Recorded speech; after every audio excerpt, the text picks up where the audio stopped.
इतना मैनिपुलेटिव इतना इविल कोई लाइफ में भी हो सकता है। ভালোবাসা, বিচ্ছেদ, ব্যক্তিগত স্বীকারোক্তি আর বহু অজানা সত্য সব মিলিয়ে দর্শকদের আগ্রহের কেন্দ্রে এখন reality show lock up Sach Ya সাজা।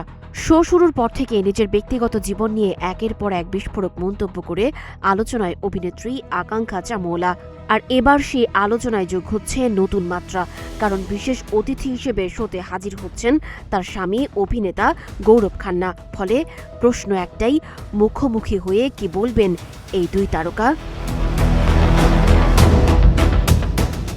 লক আপ সাচ ইয়া সাজার দ্বিতীয় সিজনে অংশ নেওয়ার পর থেকেই সবচেয়ে আলোচিত প্রতিযোগীদের একজন আকাঙ্ক্ষা চামোলা। প্রথম পর্বে তিনি প্রকাশ করেন তার এবং গৌরব খান্নার দাম্পত্য সম্পর্ক ভাঙনের পথে।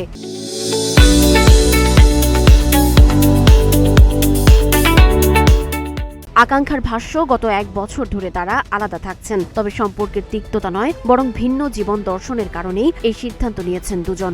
I mean it's okay, मुझे फर्क नहीं पड़ता है।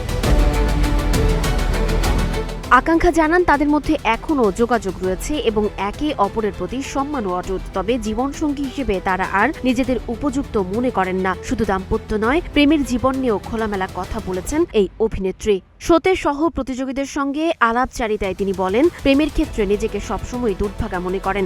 এমনকি এক ঘনিষ্ঠ বান্ধবীও তাকে বলেছিলেন ভালোবাসার ক্ষেত্রে ভাগ্য কখনো তার পক্ষে থাকবে না, আর সেই কথাই তিনি মেনে নিয়েছেন।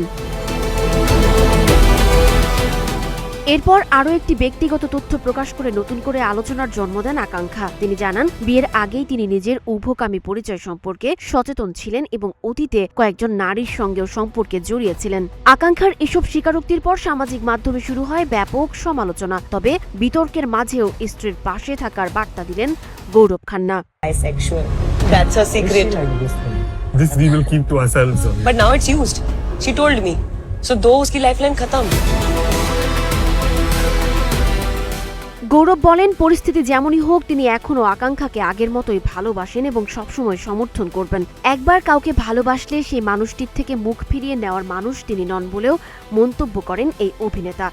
2016 সালের 24 নভেম্বর কানপুরে জমকালো আয়োজনে বিবাহ বন্ধনে আবদ্ধ হন গৌরব খান্না ও আকাঙ্ক্ষা চামোলা। প্রায় 1 দশকের সেই সম্পর্ক এখন বিচ্ছেদের পথে হলেও লক আপের মঞ্চে তাদের মুখোমুখি উপস্থিতি ঘিরে তৈরি হয়েছে তুমুল কৌতূহল। এখন দেখার বিষয়, এই সাক্ষাৎ কি শুধুই সৌজন্য বিনিময়ে সীমাবদ্ধ থাকবে, নাকি দর্শকদের সামনে উঠে আসবে সম্পর্কের আরও অজানা অধ্যায়, অথবা মিলবে নতুন কোনো চমক। সানজিদা আফরিন, সোনিয়া, নাগরিক, প্রতিদিন।